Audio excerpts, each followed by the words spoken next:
Good morning. So that response to me is it in? Oh, I should have a microphone on, shouldn't I? Good morning. Good morning. Good morning. So that response is an indication of how excited you are to be here, is it? I'm going to begin my presentation by showing you a video. This video goes for around 1 minute. In this video there is one obvious thing that you'll all see, you'll all get it. There is also one other thing which I'd like you to look for, which is far less obvious, far more subtle. Two things, one obvious, one not so obvious. Here we go. 10 minutes still to go. Oh, there's a fight going on here between two Newcastle players. Kieran Dyer and Lee Bowyer are having a fight. Goodness me, what on earth is going on? I have never seen such a thing. Lee Bowyer and Kieran Dyer suddenly were at each other's throats.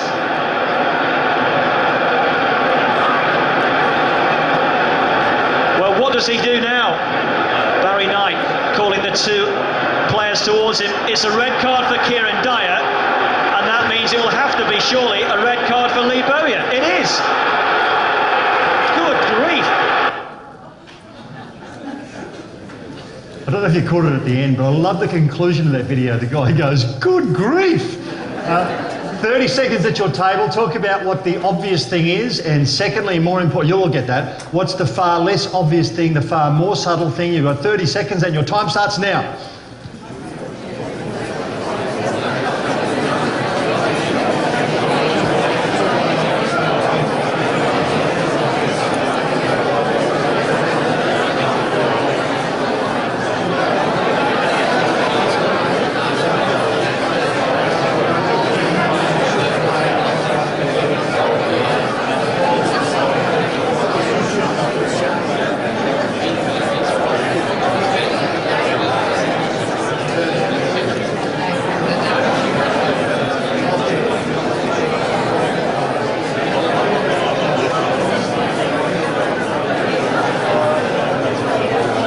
That's your 30 seconds. Thank you very much, folks. Thank you very much. I'm really keen to hear your thoughts, please. So you need to help me out. I'm going to wander the floor. And if you're a bit of a way away, if you could share it in a loud voice. Somebody help me, please. What's the obvious thing? This was not the hard part, guys. Obvious thing, same team, right? You all got that. The less obvious thing, please. The more subtle thing. They were both on the same team, yeah, well, that was the obvious thing. Are you being a tough audience deliberately, or? Say it again? Really good observation there. The players from the other team broke up the fight, and when you think about it, why would you do that? That was a joke there, guys. Thanks for working with me. And you're correct, but it's more subtle than that, so somebody else, please. Please, in a big voice. Interesting point you make, though. They actually did stop play, which they didn't need to do, and again, you're correct, but it's more subtle than that. I showed this to one group. One guy puts his hand up. Actually, I think it was in this room. This guy puts his hand up, and he goes, Steve, the picture's mode in circles, normally it's mode in squares.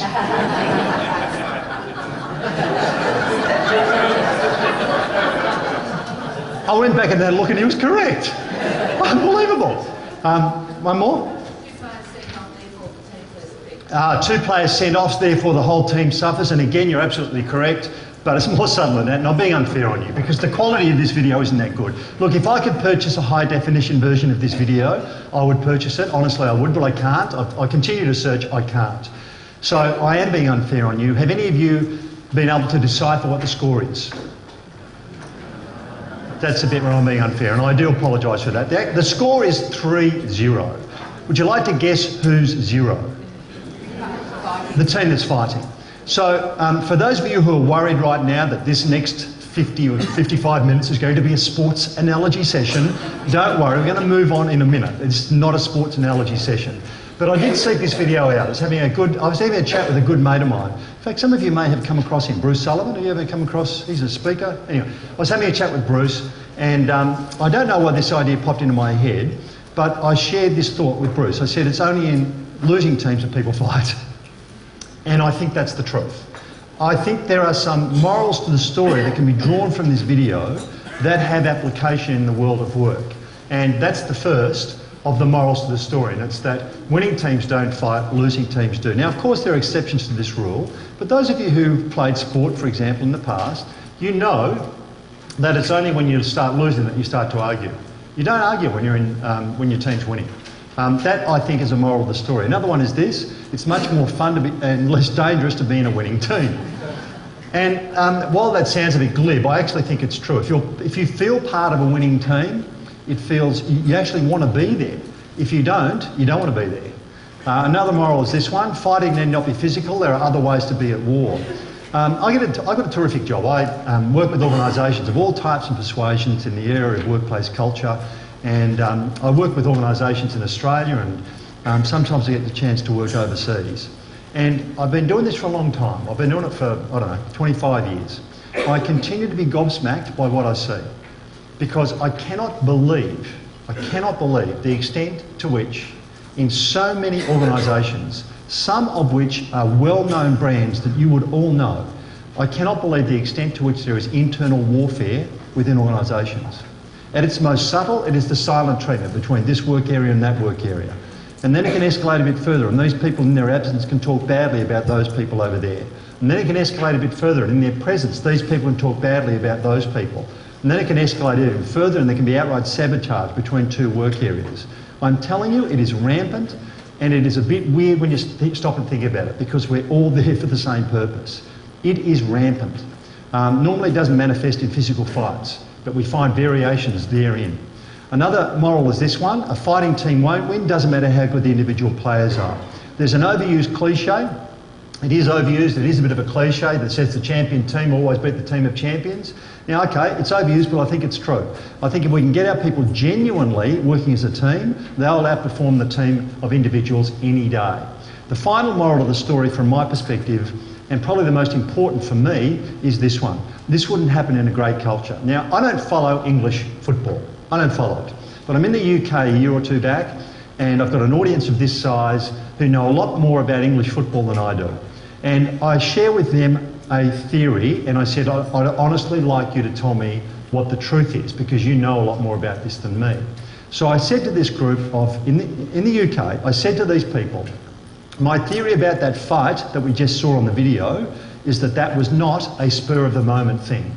My theory was that there was a while back that something happened between those two players, and there was a series of incidents which escalated and escalated until finally there was something that happened on that day on the pitch that was the final straw that broke the camel's back. Now, these people in the UK audience said that's exactly what happened. So here's where I have an epiphany.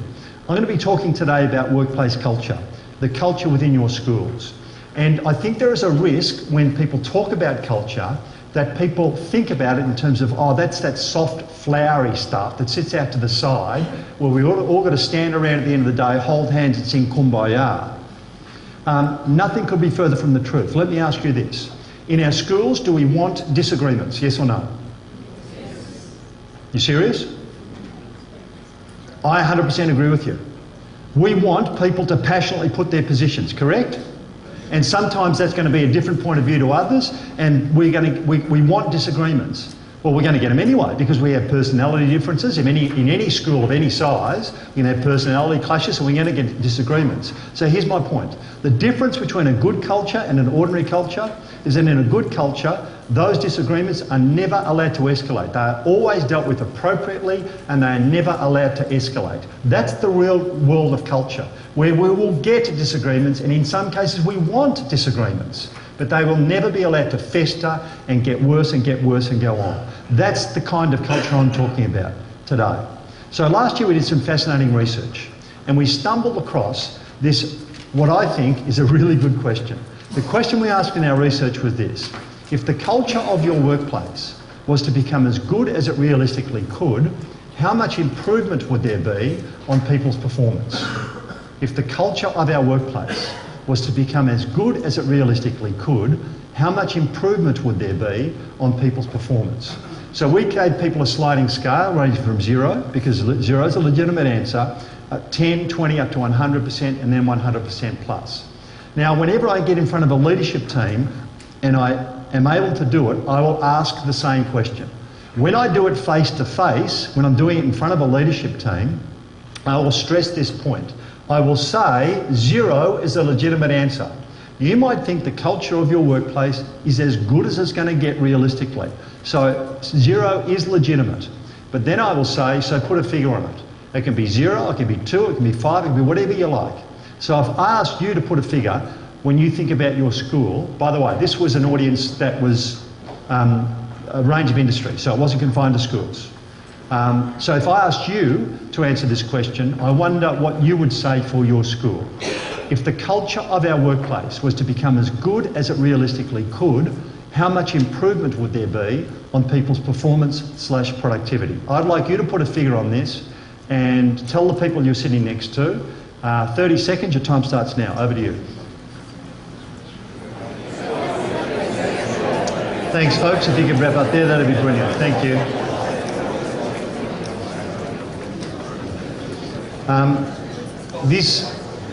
This genuinely interests me, so I'd seriously like to hear any thoughts you've got. So anyone want to throw a figure at me, please? Oh, I learned something quite recently. I've got 70 leaders from a large engineering company, international engineering company. I've got these 70 Australian leaders in the room. And I asked this question of them. And I said, chat about it at your table. And then I got them to stop and I said, okay, share a number with me, please, guys. And not one of the people in the room said anything. Total silence. So I said, okay, I'm changing the rules. Please share with me a number that you heard at your table, which may or may not have been yours. Hands went up, not a problem at all. So, please share with me a number that you heard at your table that may or may not have been yours. Anyone, please. Please. Say it again. 10%. Thank you very much. Appreciate that. Somebody else? 80. Wow. Thank you. Wow. 30. What did you say? 30. 30. Wow.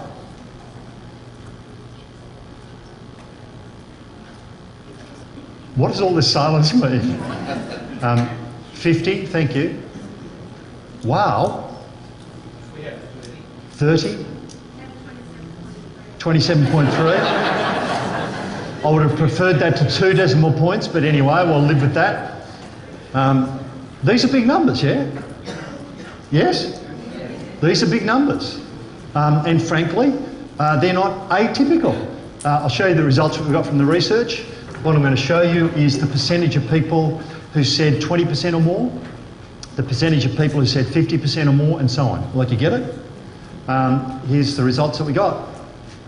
So 91% of people said 20% or more, 40% of people said 50% or more. So these are big numbers. Actually, I'm misleading you because we categorised our respondents, and what you're seeing there is senior leaders. So in a moment I'm going to show you the results we got from middle managers.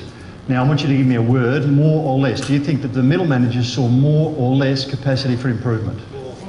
You're dead right. That's the middle managers. And that is amazing, is it not? 68% of middle managers are saying 50% or more. Non-managers, more or less. Non-managers, more or less. There's a bit of disagreement here. Those of you who said more, you're correct. I can't explain that little blip there, but 1/4 of non-managers are saying 80% or more. Now, this engineering company that I was just referring to a moment ago, 70 leaders, once I got them to respond, these people in the room were going 60%, 80%, 120%. And I'm turned around and I said, are you serious? And they said, absolutely. Now, once I established a bit more rapport with them by the end of the day, I said to them, and I was serious in a sense, I said, shame on you. Shame on you. You see that much capacity for improvement. What are you doing about it? Now, let's make the presumption that these people, and you just now, have been wildly over-optimistic. Let's halve the figures. Would you still take it? Do you take my point? And you can't tell me that that capacity for improvement would not impact on student outcomes. I mean, is that a fair linkage or not? I mean, there is a key that is unlocked. There is a key that is unlocked. It is the culture of our schools, and if we can tap in some way to making it realistically better than it is right now, we're going to impact on student outcomes. And honestly, as I say that, it genuinely gets me excited because, look, I don't know the school context very well now. I'm an ex-teacher from 100 years ago, but I'm out of date.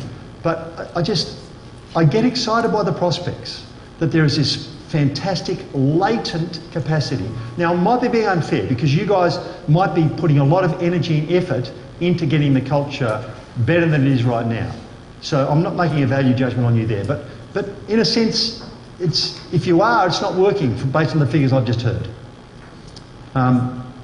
So, 100 years ago, I used to be a teacher.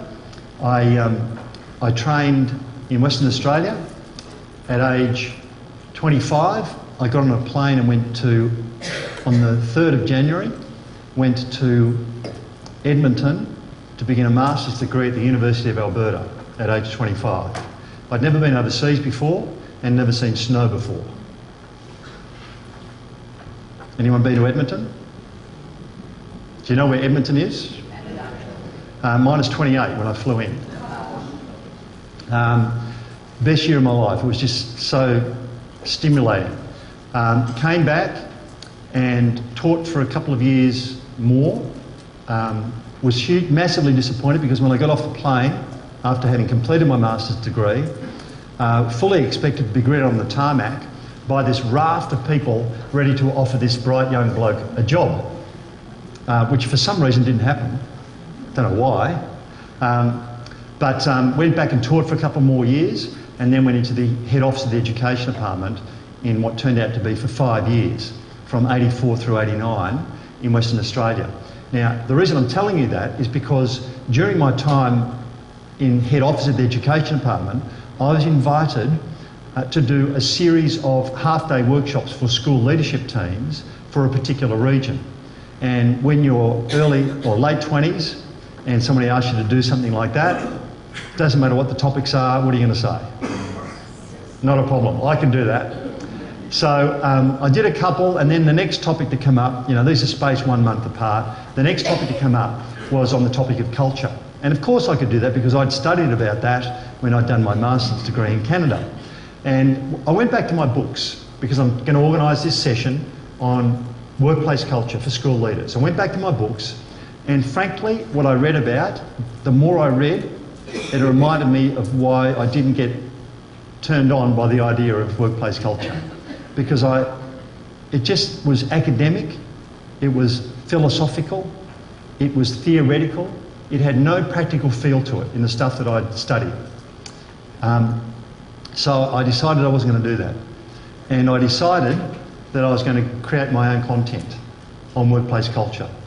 And I don't know how it came to me, but I created a concept on the day, in preparing for the day, which I've called UGRs. Stands for Unwritten Ground Rules. And I reflected, in a very rudimentary way at the time, I reflected on the unwritten ground rules that I'd come across as a teacher in my 5 or 6 years of teaching career at that point. And what I'm about to show you are the first UGRs, unwritten ground rules, that I ever showed, that I created, and that I showed to this group in this region, reflecting on my 2nd year of teaching, which was at Narrogin Primary School. Anyone know where Narrogin is? It's about 2 hours drive southeast of Perth. I'm of sort of Rob's vintage. I'm 59. You're a young bloke, Rob, aren't you? And I don't know, for those of you around that age, you would know that the teaching force in those days, I was primary, the teaching force in those days was, well, you tell me, old or young? Young. Well, everything's young as I look around now, isn't it? No, I'm joking. Young teaching force. Brian Kelly was the principal, a great guy. I'm going to share with you what I showed to this group. I didn't name the school, but I said these were the UGRs that I perceived in the 2nd school that I ever taught. There was a 2nd school that I taught at. This is what I showed them. The social well-being of staff is extremely important, so we joke, laugh and socialise a lot. There was a lot of laughter in the staff room. It was a good place to be, and we're all young.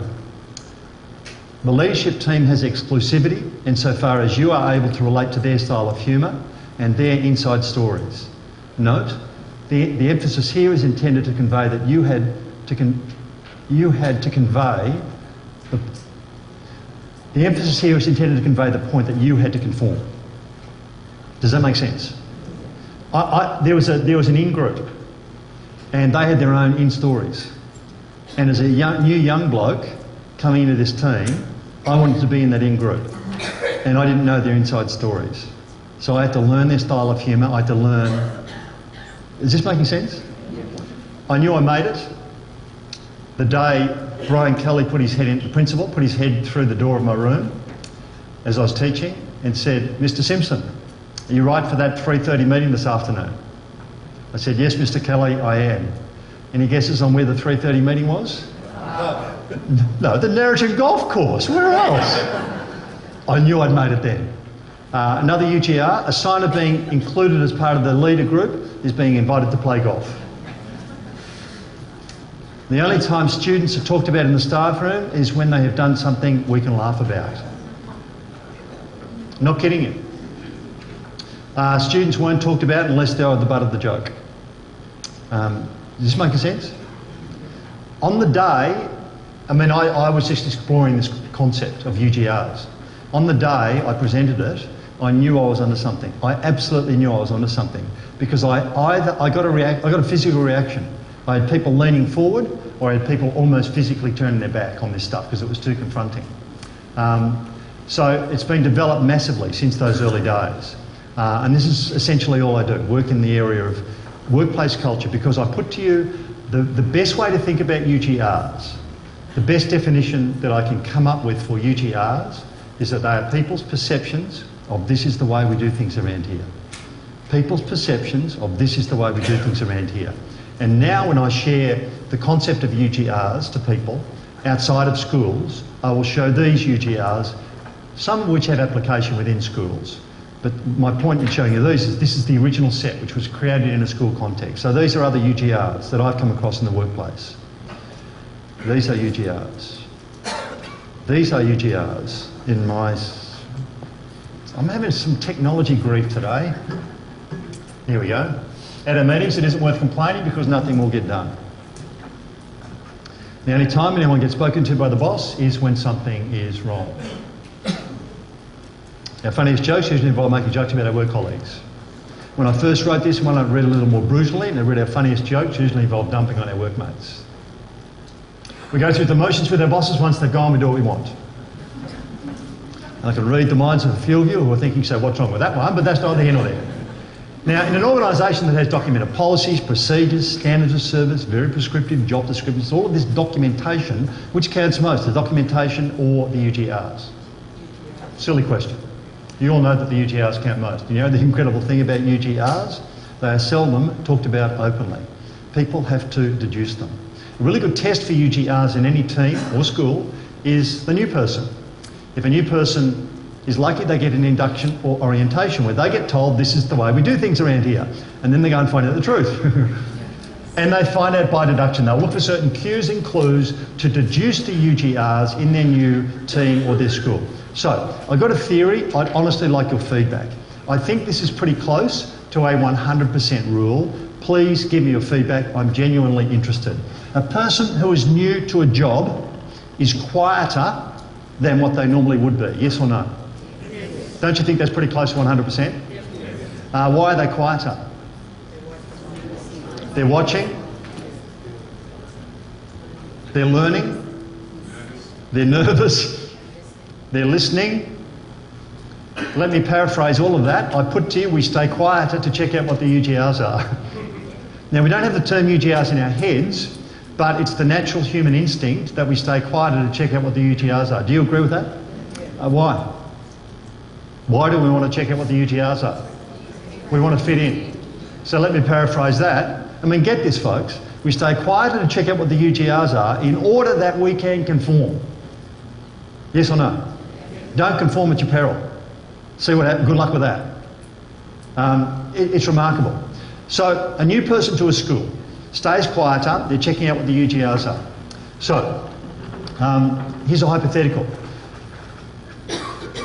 Somebody highly respects your opinion and they're starting a job at another school, not yours, they're starting a job at another school next week.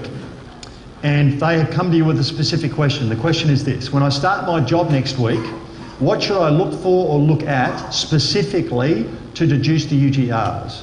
In a moment you're going to chat about this, but a word of warning. If you're thinking that your advice might be, well, look at people's attitudes, not good enough, because that's what, dig underneath that. Think of specific things, specific contexts that this person ought to look for or look at to deduce the UGRs. I'm going to give you 60 seconds at your table and your time starts now. Over to you. Okay, thank you very much, folks. If you could wrap up there, that'd be great. Thank you.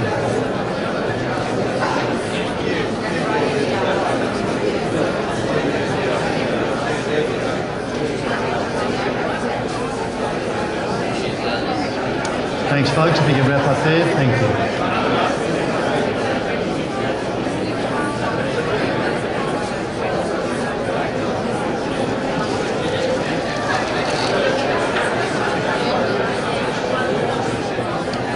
Folks.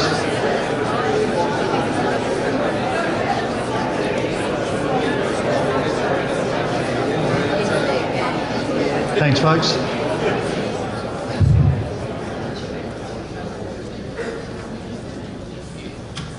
Now, of course, I'm not always on stage presenting. Sometimes I'm in the audience. Many times I'm in the audience listening. And I've got to tell you one thing that really annoys me. I hope I'm not stepping on toes here. One thing that really annoys me when I'm in the audience is when somebody out front says, could you chat about this? And what happens is you're deeply engaged in a conversation halfway through your sentence and the person who's out front says, okay, could you stop there? What we're doing next is, and that's frustrating, right? So I don't know if you noticed my technique. My approach is to say, if you can begin to wrap up there, folks, that would be really good. So let me make this observation. Some of you have very long sentences. It's not a joke there, but anyway, we'll move on. So, help me out here. What's the piece of advice that you would give? Well, what's one piece of advice? What should this person look for or look at specifically to deduce the UGRs? Please. The time people arrive in the morning and the time they leave. Whether it's a ghost town at 4 o'clock or whether everyone's there at 6 o'clock in the morning. Punctuality with meetings, you know about UGRs. Good stuff. Does a 10 o'clock meeting mean the meeting starts at 10 or do people saunter in at 10:15 or whatever? And also how you prepare for a meeting or if you prepare for a meeting. Whether meetings are prepared for or not. Good observation, thank you. Please. The extent to which the team actually works together. Whether they're actually islands operating independently or whether they communicate, cooperate, whether they actually do any of that. Brilliant. Leadership, tell me more what you mean by leadership behaviours. What's modelled by leaders? What happens when things go wrong? What do leaders do when things go wrong? Do they do anything? Do people get publicly criticised? Is it genuinely treated as a learning opportunity? Or not? Good stuff, thank you. Do people sit in the same chairs in the staff room? Could you all hear that? This is the most important one for the day. Do people sit in the same chairs in the staff room? I made a fatal mistake when I went to Narrogin Primary School. I sat in Brian Kelly's chair. Brilliant. And the same for parking spaces, correct? Now, is my knowledge outdated or is this still current? Still, thank you.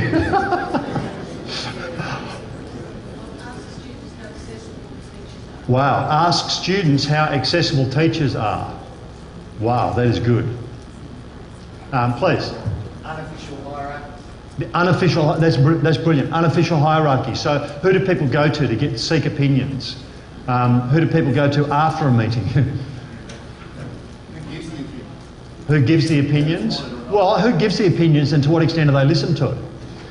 When one person starts talking at a meeting, do side discussions start immediately that person starts talking? Are you with me? I want to look at how parents are treated, what is said about parents in their absence. I want to see how kids are talked about. Are they the butt of jokes all the time? I want to see what people talk about. Are they talking about teaching? Are they talking about improving? I remember the sign. You know how we have screensavers on computers. I remember the sign when my father was in intensive care in a hospital. The screensaver, the words on the screensaver said, "Help, I want to get out of here." I want to see the subtle cues like that. I want to see how people speak to one another, whether they greet one another in the morning. I want to see whether people are interested in one another or not. I think meetings are great litmus. The punctuality is great. Does a 10 o'clock meeting start at 10, or do people saunter in at 10:15? Meetings are great litmus tests, I think, for the UGRs in any team or school. So I want to see how meetings run. I want to see if some people constantly don't make the meeting. I want to see if the meeting is one-way information dissemination or whether people actively contribute. At a meeting, I like to see what is said immediately after the meeting. I don't know if any of you have been on a meeting like I have, where the person is running it. They'll say something like this. I'll say, "Folks, no, this has been a tough decision, but really do appreciate your contribution. Are there any other questions or concerns that people have before we do finish up?" No? Okay, thanks folks. Till next week. People stand up, walk out in the corridor, that's when it starts. At a meeting, I particularly like to see where people's eyes are. I'm going to share with you a true story. This literally happened to me. I'm invited to present to the top 20 people of a large organisation, not a school, a large organisation. This group of 20 people included the CEO, and I was invited in to speak on the topic of UGRs for 1 hour. They've got a full day agenda. I'm 1 hour of that full day.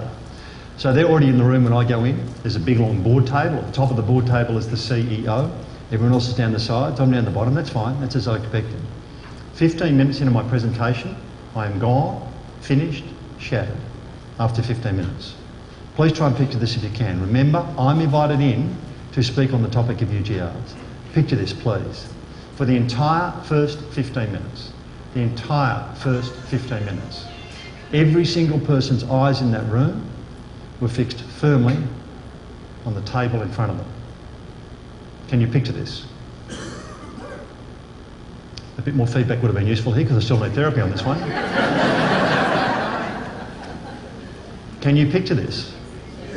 As true as I'm standing here, I promise you, I exaggerate this, not one iota. I am looking at 20 foreheads for 15 minutes.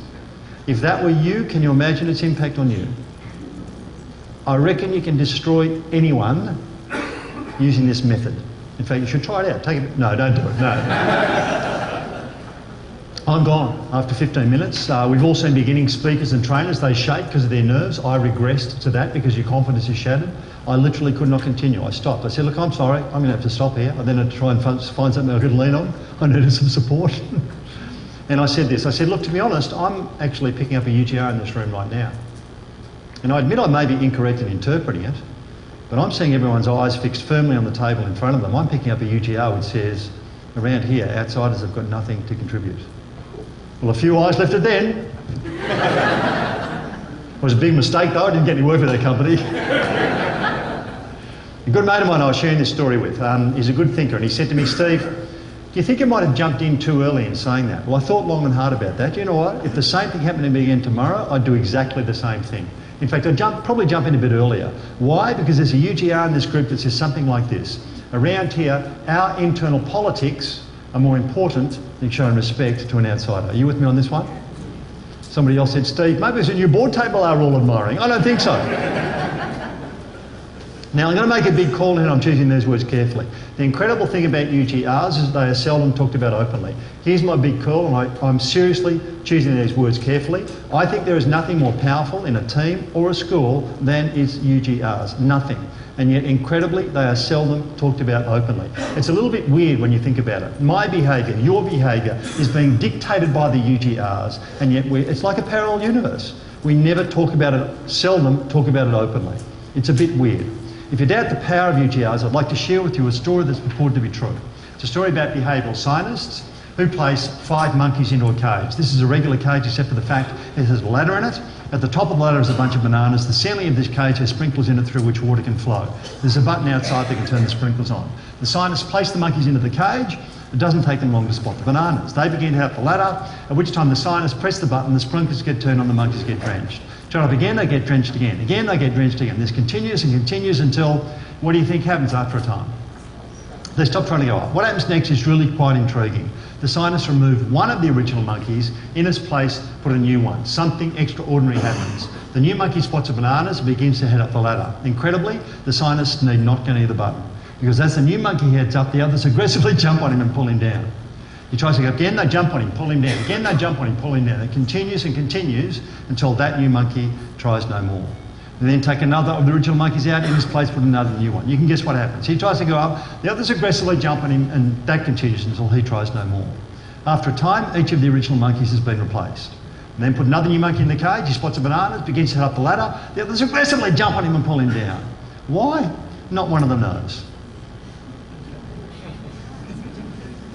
This is why we do things around here. And you all know that if you've ever tried to fight against the current, the prevailing UGRs in the team or the school, you're quickly getting pulled back by others. Am I right here, yes or no? Okay, so now at this point, I have to give you some bad news. I have to tell you that you, like me, forevermore, are going to be afflicted by the UGR's curse. And the UGR's curse is that there is no off switch. Once you tune into this stuff, you can't not see it. I'm afflicted by the curse, and I want to give you an example of this. A while back, a good mate of mine, Steph Duplessis, who's based in South Africa, made contact with me and said, Steve, want to get you involved in this. He said, I'm working with a bunch of very senior executives from a major gold mining company here in South Africa, and we're organising a study tour for these blokes, they're all blokes, for these blokes to come to Australia. They're visiting mine sites in different states in Australia, and in each of those states that they're visiting, I'm organising for a presenter, a speaker, to do a half-day workshop with these guys. Would you be one of those people? I said, sure, not a problem. So I presented these 20-odd, very senior guys from a gold mine in South Africa on the topic of UGRs. In preparation for this, each of the senior execs was invited to email each of us speakers to describe the company context, to help us understand more so we could shape our presentations. What I'm about to share with you is part of the email that the HR director, his name's Kevin, sent to all of us. And on the day that I did the presentation, I actually showed them this slide, because this is from Kevin. People seem to lose energy in the journey to the new way. I find that people also expect to see improvement a lot sooner than it happens, and this leads to despondency. So because I'm afflicted by the UGR's curse, I see UGRs sitting underneath that. And my next slide to these blokes was this one, possible UGRs, my hunches on the possible UGRs. So I'll take it back to that slide. This is what I showed them on the day. Now, I'll show you what I showed them in a moment, but before I do, I'd like you to have a go at this. What do you think some possible UGRs could be that have led Kevin to come to this conclusion? Now, here's a tip. UGRs normally begin with the words around here. So get inside the head of people who work here, and what could they be thinking to complete the sentence around here that have led Kevin to make this observation about the company? Is that making sense? So I'll give you a minute at your tables to have a go at what do you think some possible UGRs could be. Over to you.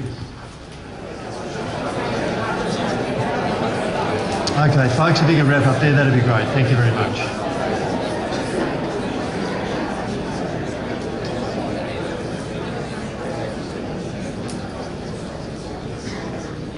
Thanks very much for that, folks. Really keen to hear your thoughts. So Somebody please share one possible UGR that could be underpinning this. Anyone? No, okay, thanks very much. Our next activity. Up the back, thank you. Brilliant, brilliant. Around here we've tried that before, it doesn't work. Brilliant. What's another possible UGR? Please. They might take the Christmas tree approach, but because we could suggest giving to them and the leadership says, right, Okay, around here they keep changing the goalposts for us. Is that sort of what you mean? Brilliant. Around here, as soon as we try one thing, they're on with another thing. That's really good, thank you. Around here, we're flat out doing what we're trying to do now, no time for anything different. Another one at the back, thank you. Leader-driven. Say it again. Leader-driven. Around here, no one speaks to us about this. What I'm trying to do here is share with you the language of UGRs, which is important. So, you know, when you say leader-driven, I'm converting that into their language. Around here, it's always the bosses who come up with new ideas and we never get talked to. Around here, there's nothing wrong with us. That would be good to dive into, that one. Around here, nothing ever changes. Around here, they talk about change, but nothing happens. Brilliant. Around here, yeah. Where's this idea coming from? That's good. That's good. So I want you to picture this if you can. By the way, great insights there. I want you to picture this. I've got 20 blokes, all with engineering degrees, all Afrikaans speaking in the mining industry. On a scale of 0 to 10, where 10 is massively enthusiastic, how keen are they on the idea of culture in my session? Give me a score, please. 0. Wrong. -5. So these guys are giving me nothing, right? I'm standing in front of them. They give me absolutely nothing. They're really making me sweat. And so I say, look, these are just my hunches. I'm not saying I got this right, but these are my hunches about the possible UGRs that could be underpinning Kevin's observation. And I show these. This is literally what I show to them. And I show these. And I show these. Around here, there's lots of talk about change, but it won't happen. Now, would you like to guess what these 20 blokes are doing right now? They're actually nodding. I got a response. Bingo. Around here, if you lie low for long enough, the moves for change will fade away. Would you like to guess what they're doing now? Nodding more enthusiastically. I'm on a roll. And finally, around here, if you put in efforts to change, there's no support. Would you like to guess what they're doing now? Nodding their bloody heads off. They're saying, how do you know this? Well, that's the power of UGRs. This is the real stuff. This is the stuff that's real there, aside from the talk that is not real. On the basis of this and a bit more, they said, well, Steph gave me a call soon after they returned back to South Africa and he said, what did you do with them? And I said, why? He said, they've been talking nothing but UGRs and they want you to come now to South Africa to work with more of them. So we did work with more of them and they said, let's roll this out across the company of 40,000 employees. If we're talking culture, the real risk is that it is academic, and this is no disservice to academics because, I mean, obviously they do fantastic work.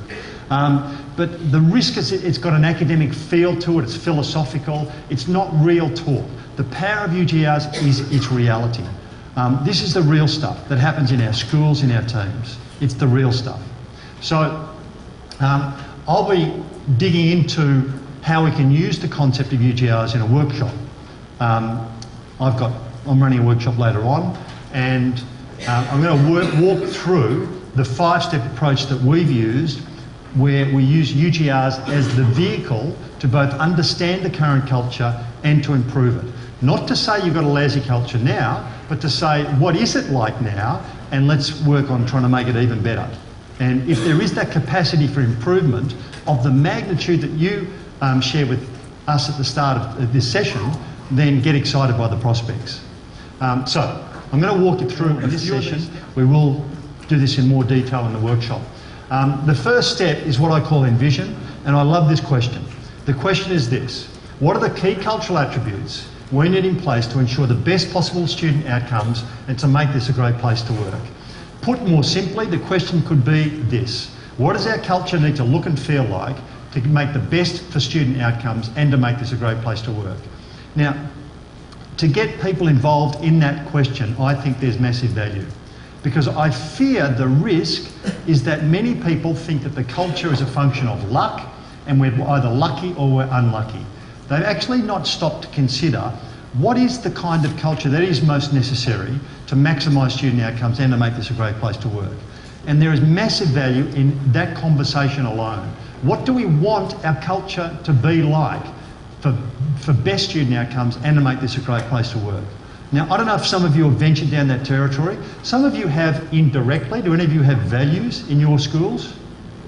So that's sort of answering this question, and we can frame this around the values as an alternative. So one option is the key cultural attributes, another is values. I'm going to talk more about this in the workshop. The second step of our 5-step process is what we call assess, because my thinking is that most culture measurement tools have actually got it wrong. They've got it wrong. Because most culture measurement tools say, sign up with us and we will show you how you stack up against our template. We've got our categories. I'm going to show you how you fit with that. I actually think that's the wrong way around. I think we should be first saying, this is the kind of culture that we need in place. How are we going on those aspects of the culture that are most important to us? That's our approach, and the origins of this come from the early days of UGRs. I approached a gentleman I have great respect for. His name is Professor Jeff Souter. He at the time was the Dean of the Graduate School of Management at the University of Western Australia. I rang Jeff up and I said, Jeff, I'd like to make a time to meet with you if I could. I've been working on this idea called UGRs, and I'd really appreciate it if you could give me some honest feedback on whether this is an idea that's been done to death by other people under a different name, or whether this is a new way of looking at workplace culture. Jeff said, sure, not a problem. So I went out and met with him, talked about UGRs, including the monkey story, and at the end of it, he said this to me. He said, Steve, I've got 2 things to say to you. First, we've got to work out a way for you to make money out of this because it's new. Second, we're going to put you in touch with Curtin University because the 3 of us are going to do world-first research into UGRs. Well, we've done the latter.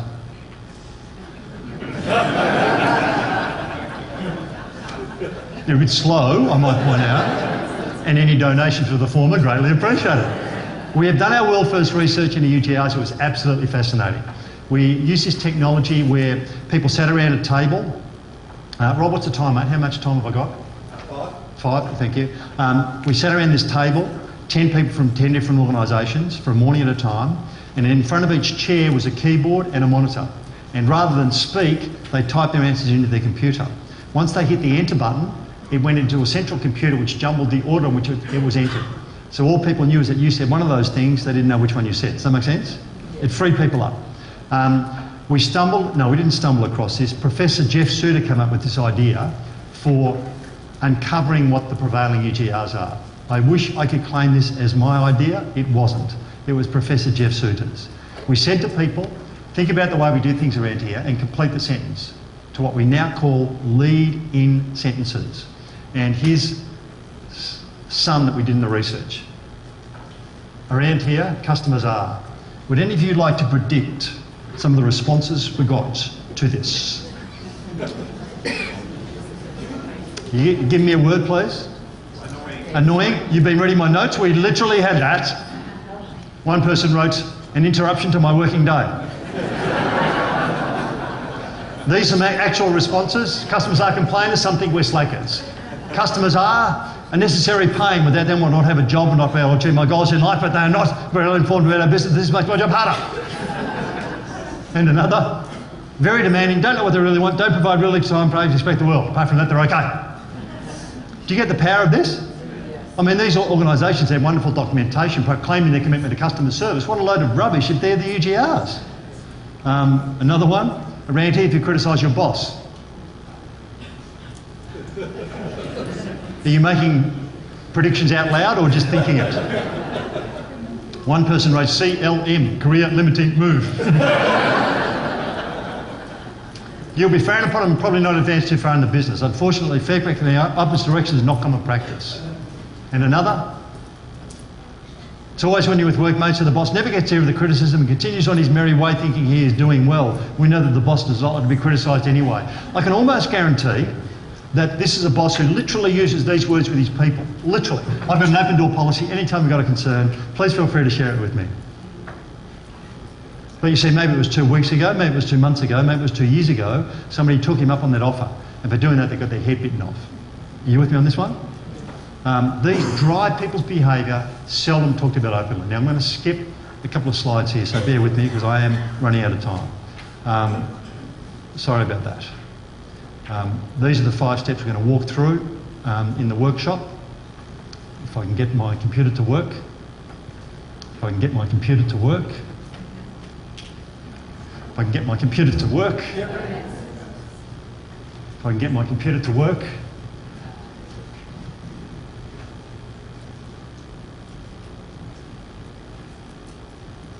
If I can get my computer to work. Can you advance me to the next slide? That's the one. And the next one.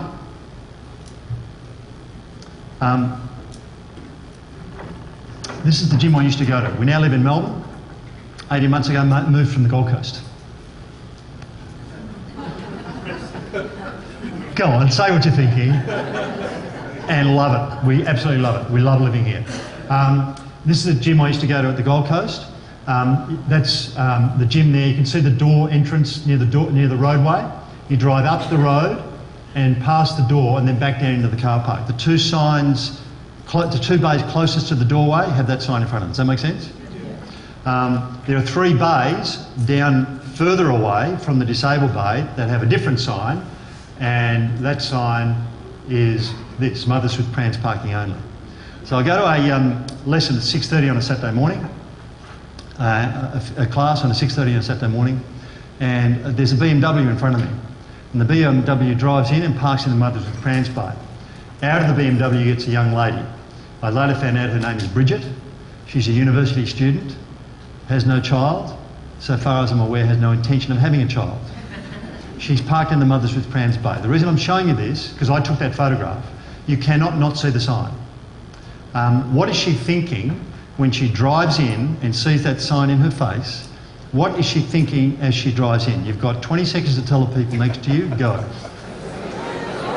Okay, stop there, please. Stop there, please. Thank you. Help me understand. What is she thinking, please? What is she thinking? There's no child minding at the gym, so nobody will bring their child or a pram. Too early for them. Not hurting anyone. What else could she be thinking? I won't get caught. It's discrimination. They don't actually deserve it. Why should somebody have priority over it? They don't deserve it. Prams, why should they have priority? They don't deserve it. It's not illegal. I'm not breaking the law. Is that good? Okay. As I get older, I get clearer on what annoys me. Here's one thing. Is that just me or is that common? Here's one thing that really bugs me. People who park in disabled bays when they shouldn't. Gets on my goat. I'm in South Africa earlier this year in Johannesburg. There's a wonderful sign next to the disabled bay. Get this, it's brilliant.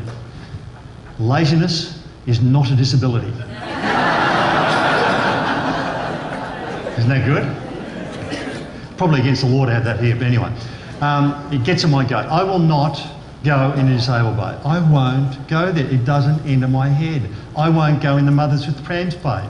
I just won't contemplate it.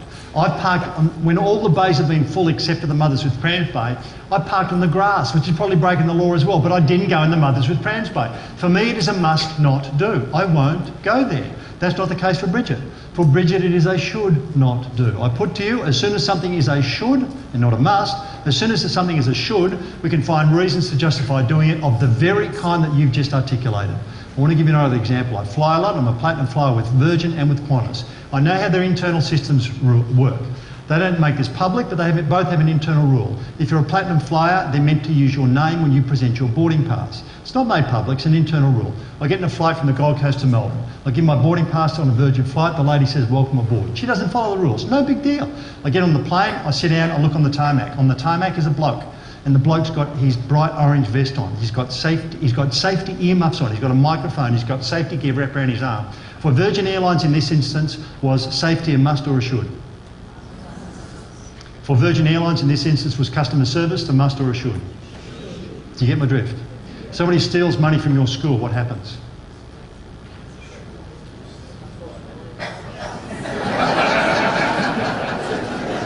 I suspect it's lucky I didn't hear that response. Somebody steals money from your school, actions kick in, they're gone, correct? So people don't think about it. It's just, it doesn't enter our heads. It's a must, it doesn't enter our heads. What about your values? What about your culture? Do you take my point? Here's a really fascinating thing to contemplate. A really fascinating thing to contemplate. At some time in the past, in the aviation industry, safety was a should. But they've cranked it up. And that's where I genuinely get excited. I think there are such wonderful opportunities. It's funny, when you're in education and you leave it for a long time, you won't be in a position to know this, but it never leaves you. It actually never leaves you. I've not done much work in education over the last 25 years, but it just never leaves you. And I still get excited at the prospects. And to hear those figures that you gave about the capacity for improvement, to hear those figures just gets me so excited on your behalf, because there is potentially such a latent potential to capitalise on making our places even better places to work, to achieve even better outcomes in the great work that you're doing. Thanks a lot, folks.